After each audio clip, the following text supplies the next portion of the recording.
Dans cet épisode de Carnet de route, Tianran est à la recherche de l'un des plus grands mystères de la Chine, la civilisation perdue de Sanxingdui.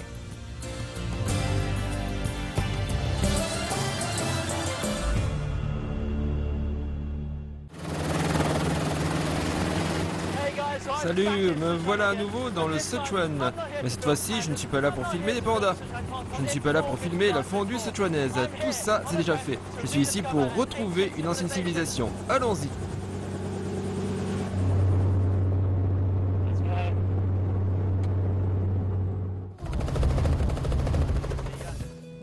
Tout de suite, les grands mots, allez-vous dire. Mais écoutez Tianran.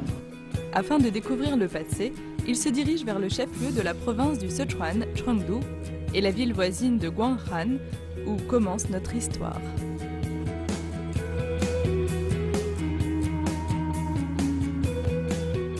Nourrie par la plaine fertile de Chengdu, cette région est un centre d'activité humaine depuis des millénaires. Mais ce n'est que récemment que les archéologues y ont découvert quelque chose d'incroyable, les restes d'une civilisation inconnue jusqu'alors.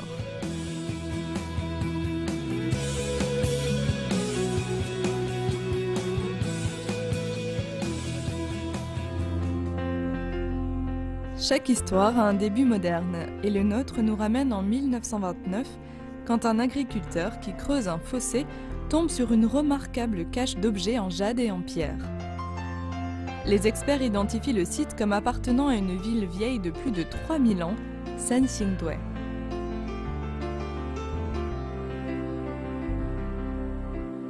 Aujourd'hui, seul un monticule marque le site où, en 1986, des archéologues ont fait une autre découverte surprenante. À l'intérieur de 2 fosses sacrificielles, ils ont trouvé un trésor de jade, de bronze et d'or.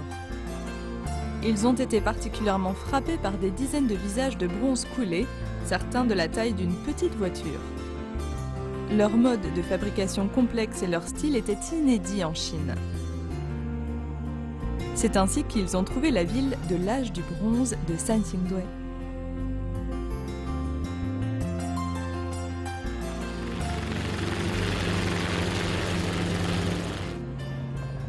On y est.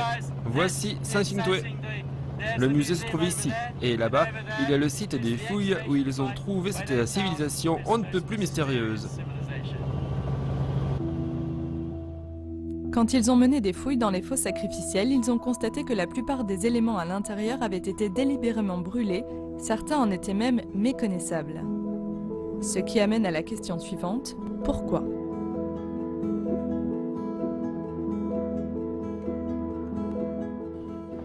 En fait, je suis un peu nerveux. Oh mon Dieu! Sous les pieds de Tianran se trouvent les énigmes qui défient notre compréhension de l'âge du bronze en Chine. Ici sont enterrés les objets les plus raffinés de l'époque jamais découverts dans le pays.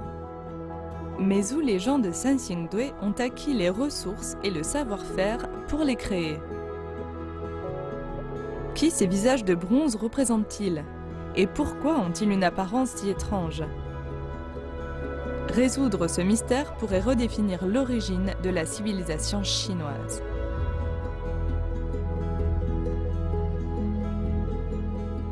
Au nord du site se trouve un musée. C'est là que Tianran commence sa quête.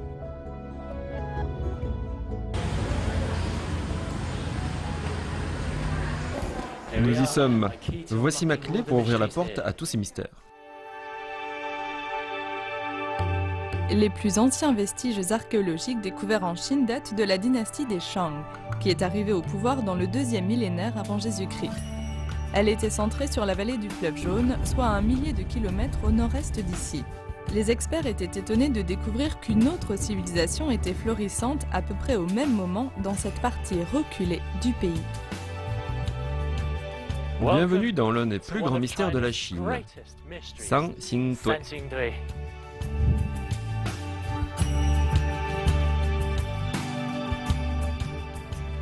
Des collections complètes des objets déterrés de Sanxingdui sont exposées dans 2 salles du musée. Elles révèlent un monde inconnu jusqu'alors et rempli de croyances apparemment étranges et de gens qui l'étaient encore plus.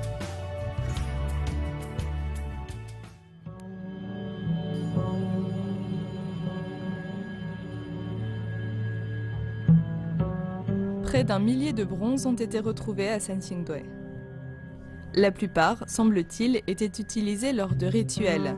Pourtant, avant la découverte de Sansingdui, les seuls sites de l'âge du bronze dans le monde ayant produit de telles statues, masques et têtes en bronze, grandeur nature, ont été trouvés en Grèce et en Égypte. C'était une première pour la Chine. Alors qui étaient ces gens si énigmatiques? Et d'où venaient-ils?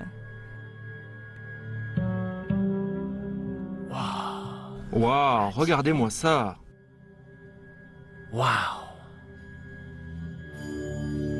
La plupart disent que ce sont les yeux qui vous attirent. Leur forme rappelle ceux des escargots et ce sont de longues fenêtres ouvertes sur l'âme de cette civilisation perdue. Quel visage mystérieux! Vous savez, c'est le plus grand masque de bronze de son temps. Et son visage est plein de mystères, plein de secrets. Comment l'ont-ils fait? D'où vient ce masque? Qui l'a fait? Et peut-être plus important encore, pourquoi l'ont-ils fait?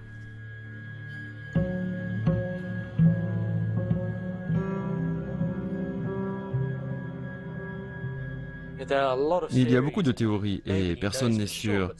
Mais certains experts disent que ce masque a été fondu à l'image d'un des rois légendaires de Sansingdui, une figure semi-mythique appelée Zhangzong. Il était censé avoir les yeux saillants, exorbités, mais ici c'est exagéré. Ils sortent, ils se projettent hors du visage, comme pour dire « je peux tout voir ». Et les oreilles, elles grandissent et sortent des côtés de la tête, comme pour dire « je peux tout entendre, je suis le Dieu tout-puissant de Sansingdui ».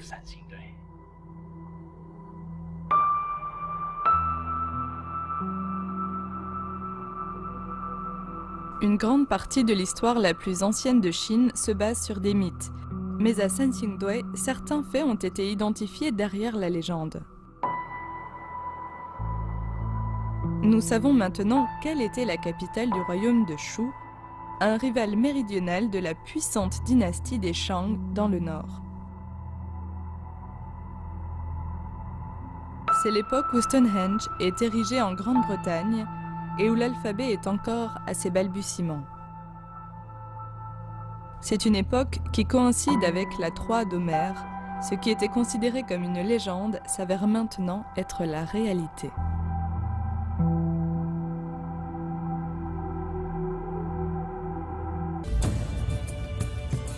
À suivre, nous explorerons le thème du pouvoir et le lien intime qu'il a noué entre Sansingdui et le soleil.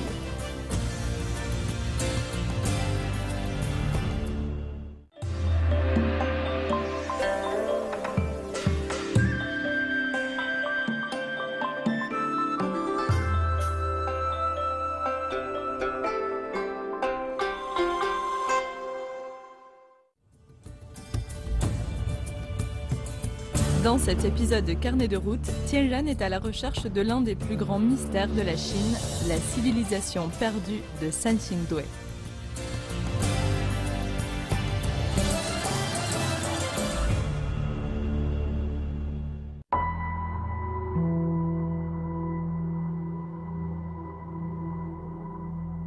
Ceci n'est pas typique de l'âge du bronze en Chine.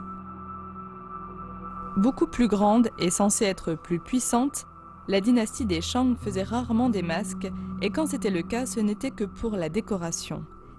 Et sont les produits de la croyance des symboles du pouvoir. Qui es-tu? Ancien et bienveillant, avec des yeux pénétrants.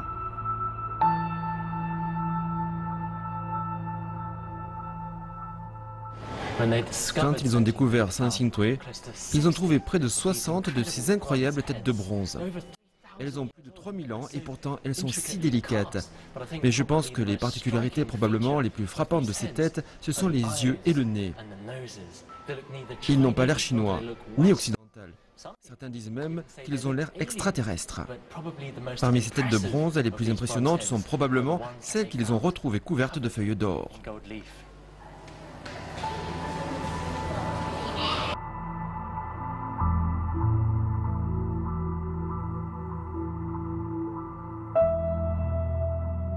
Pour les Égyptiens, l'or était la couleur des dieux, l'incarnation du soleil.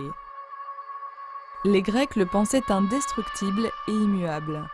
L'or, quant à lui, était une ressource rare et seules les reliques les plus importantes étaient dorées. Bien que ces têtes se ressemblent, il y a de subtiles différences. Un bandeau ici, le lobe de l'oreille percé là. Peut-être représentait-elle les groupes ethniques qui composaient la société de Sensingtwe. Une chose cependant peut être avancée avec certitude, ces têtes représentent des personnes appartenant aux plus hautes sphères de l'élite dirigeante.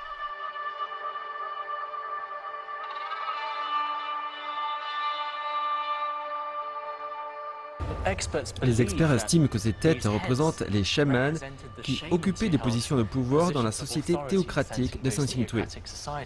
Chose intéressante, 6 d'entre elles ont été retrouvées avec le visage recouvert de feuilles d'or. Le fait est que la Chine n'utilisait pas vraiment l'or. À la même époque, l'Égypte antique utilisait l'or. La Grèce antique utilisait l'or. Mais jusqu'à ce jour, ce sont les seuls masques en bronze dorés trouvés en Chine.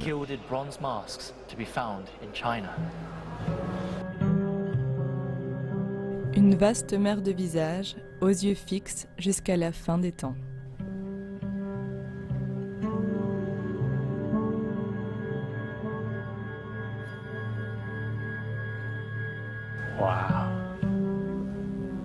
C'était une personne importante. On s'en rend surtout compte quand on est à ses pieds et qu'on le regarde d'en bas. Il était d'ailleurs destiné à être vu ainsi. À l'époque où il était fabriqué, c'était la plus grande statue en bronze d'un être humain. Et dans ses mains surdimensionnées, certains disent qu'il tenait un navire rituel, peut-être une défense d'éléphant, ce qui signifie qu'il était incroyablement important. C'était peut-être le chaman et dirigeant de Sensingtwe. Et cette statue est un témoignage de sa puissance.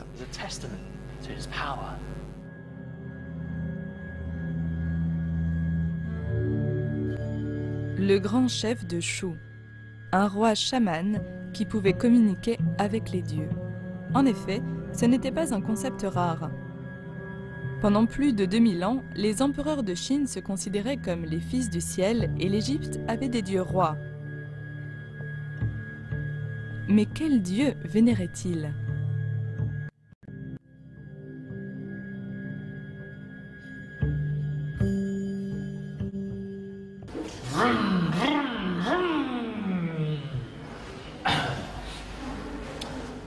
Ben quoi, ça aurait pu être une très grosse voiture.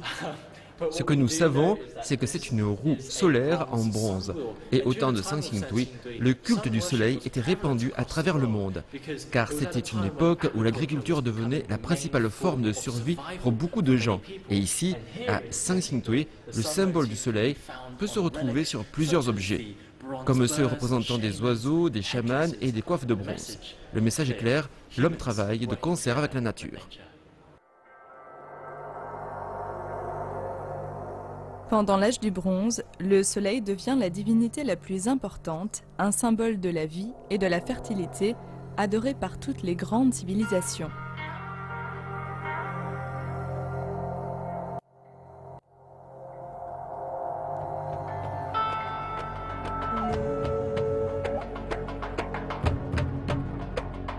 À Sensingtwe, des autels de bronze complexes ont été retrouvés avec des statuettes d'humains à genoux.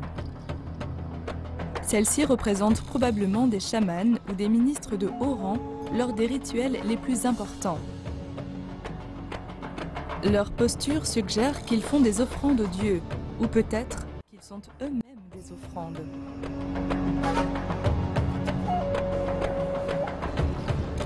Eh bien voilà la reconstitution fidèle de bronze déterré à Sensingtwe. Évidemment, celle-ci est beaucoup plus grande que l'original, mais elle nous donne une bonne idée de l'atmosphère et de la majesté des rituels qui ont pu avoir lieu à Sensingtwe.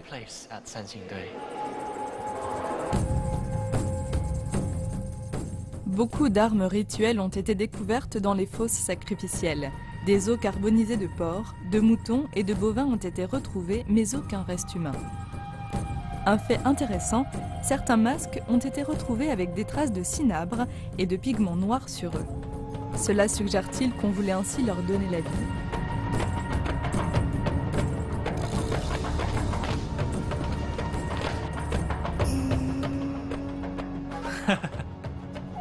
Intéressant. Je me demande à quoi ressemblaient réellement ces rituels à l'époque de Sansingtui. Mais je pense que c'est une très bonne représentation. J'ai encore plein d'interrogations sur leurs rituels. De quoi avaient-ils l'air? À quoi ressemblaient ces chamans avec leurs masques?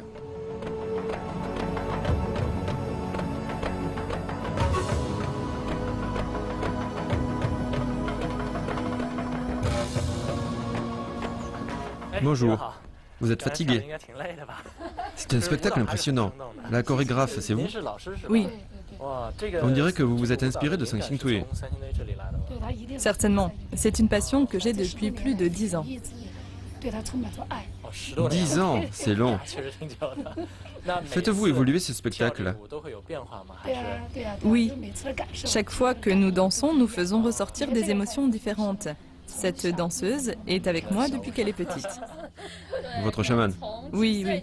Ça fait plus de 10 ans que je me produis et j'aime chaque instant. Y a-t-il d'autres types de danses masquées dans la province du Sichuan? Oui, mais sans rapport avec Sansingtui.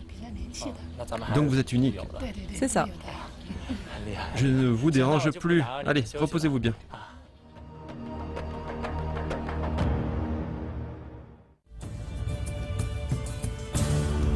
À suivre, nous nous émerveillerons devant l'ingéniosité des artisans de Sansingtui et nous nous demanderons s'ils ont bénéficié d'une aide extérieure.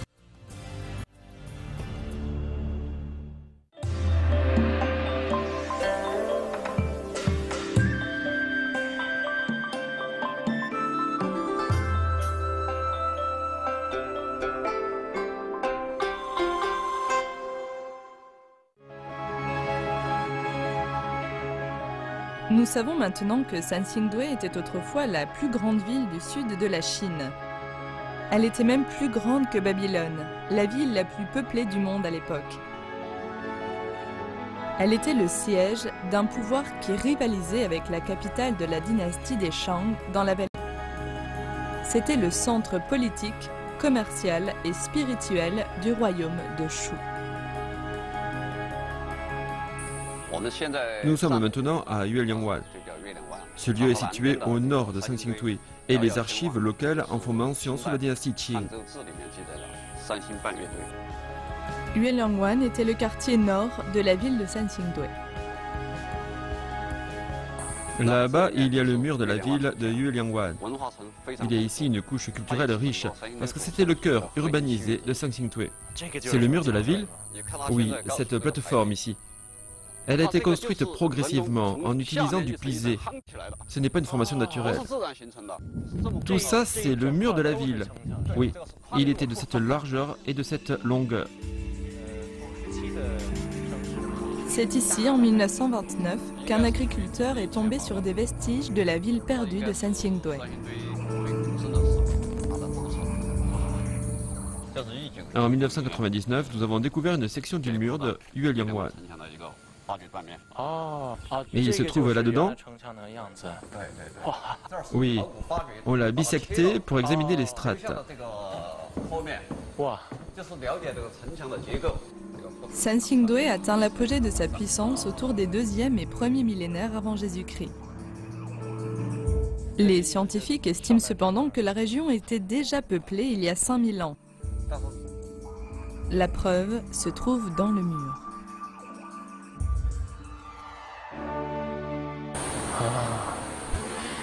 C'est incroyablement impressionnant de voir l'intérieur du mur de cette ancienne ville.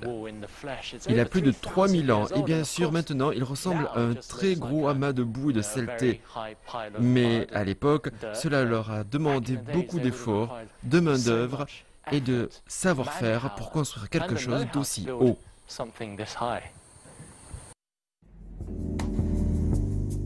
La poterie est la marque d'une civilisation en développement.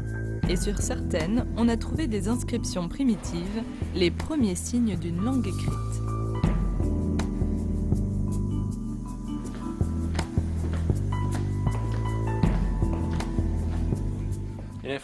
Pour beaucoup, ce sont les bronzes qui ont rendu célèbre Sanxingtui. Mais en fait, c'est le jade qui a permis la découverte de cet endroit. Pour les anciens Chinois, le jade n'était pas nécessairement un type de pierre.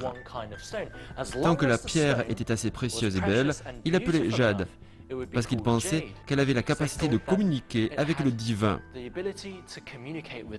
À Sanxingtui, on a trouvé tout un tas d'objets rituels en jade, comme des disques, des armes en forme de poignard et des lames pour faire des sacrifices au ciel, aux montagnes et à la terre.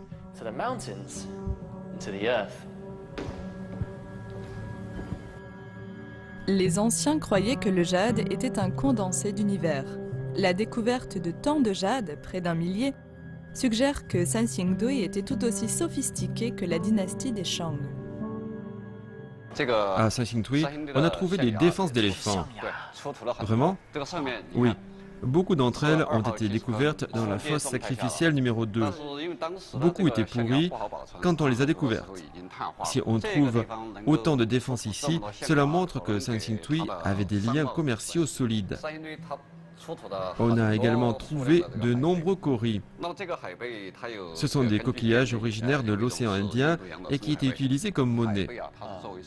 Cela signifie que pendant la période de Sanxingtui, il devait y avoir une route reliant l'océan Indien au royaume de Shu. On pense maintenant que cela prouve qu'il y avait une route de la soie du sud.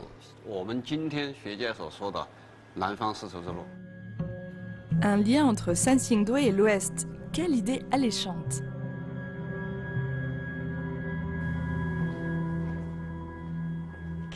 Pouvez-vous deviner ce que c'est? C'est le symbole ultime de la puissance, un sceptre d'or. Rien de tel n'avait jamais été vu auparavant. Il brillait comme le soleil. Les détails sont si délicats qu'on ne pourrait les reproduire aujourd'hui qu'en ayant recours à la gravure au laser. Certaines personnes disent que ce sceptre a plus de rapport avec les civilisations du Proche-Orient comme la Mésopotamie et l'Égypte qu'avec la Chine. Y avait-il donc un lien? Lorsque les experts l'ont trouvé, ils n'avaient aucune idée de ce que c'était. Ils pensaient que c'était une ceinture d'or, parce qu'en Chine, le symbole traditionnel de l'autorité a toujours été un chaudron en bronze appelé ding. Les sceptres sont des objets de l'Ouest. Trouver un tel sceptre en Chine est une anomalie totale.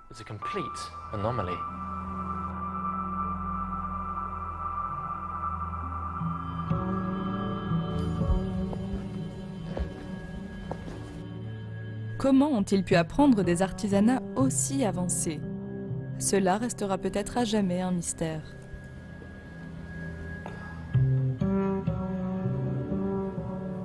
Quel chef-d'œuvre!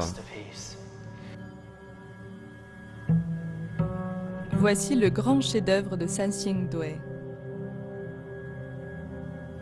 Un arbre divin au centre de leur monde. Sur ses branches, 9 oiseaux, des symboles. Lorsqu'on l'a découvert, il était brisé en morceaux et il a fallu aux archéologues énormément de temps pour déterminer la place des pièces de ce puzzle. Cela fait, ils étaient en mesure de le reconstruire. C'est l'arbre de bronze le plus ancien et le plus grand du monde. C'était l'échelle vers le ciel Sanxingdui. C'était leur tour de Babel. Les oiseaux et l'arbre étaient des intermédiaires pour communiquer avec les dieux eux-mêmes. L'artisanat était si délicat qu'aujourd'hui, quand je me tiens ici, je ressens toujours ces mêmes sentiments de crainte, de respect et de solennité que j'aurais ressentis il y a 3000 ans.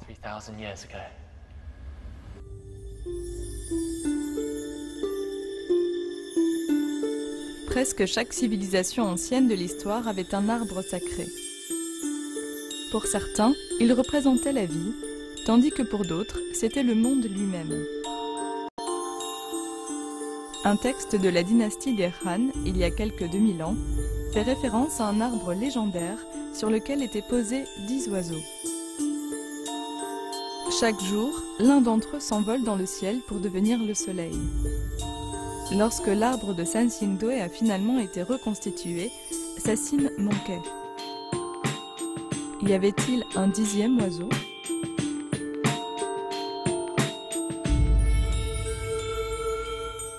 Quelle que soit leur intention initiale, le sens est clair. Des statues avec des jambes humaines et des pieds d'oiseaux. La fusion de l'homme avec la nature.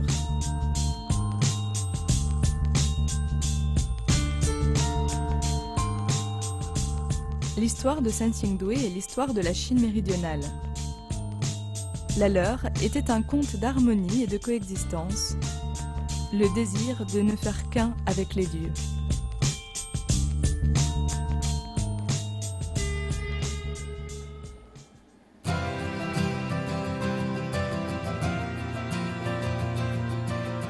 Sansingdue n'était peut-être pas si étrangère après tout.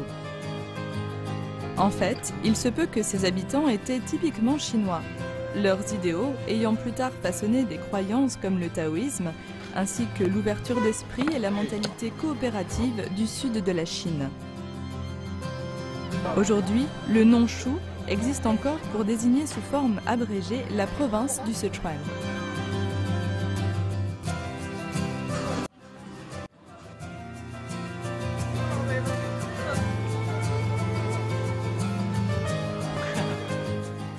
Vous savez, je me dis que probablement, ce n'est pas la religion, mais la terre qui a influencé la façon dont les gens de Sansingdue travaillaient avec la nature, et qui, peut-être, continue d'influencer les modes de vie des Sichuanais aujourd'hui.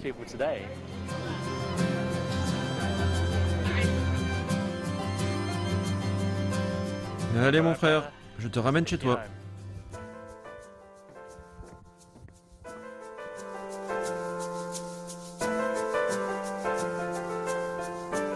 C'est drôle, vous ne trouvez pas? Certaines des grandes découvertes archéologiques du monde ont été faites fortuitement. Personne ne pouvait s'attendre à ce qu'il y a tant d'années, un agriculteur creuse son propre système d'irrigation et permette ainsi de découvrir une civilisation perdue qui allait changer la face de l'histoire chinoise pour toujours. Et tout cela simplement grâce à un masque de bronze.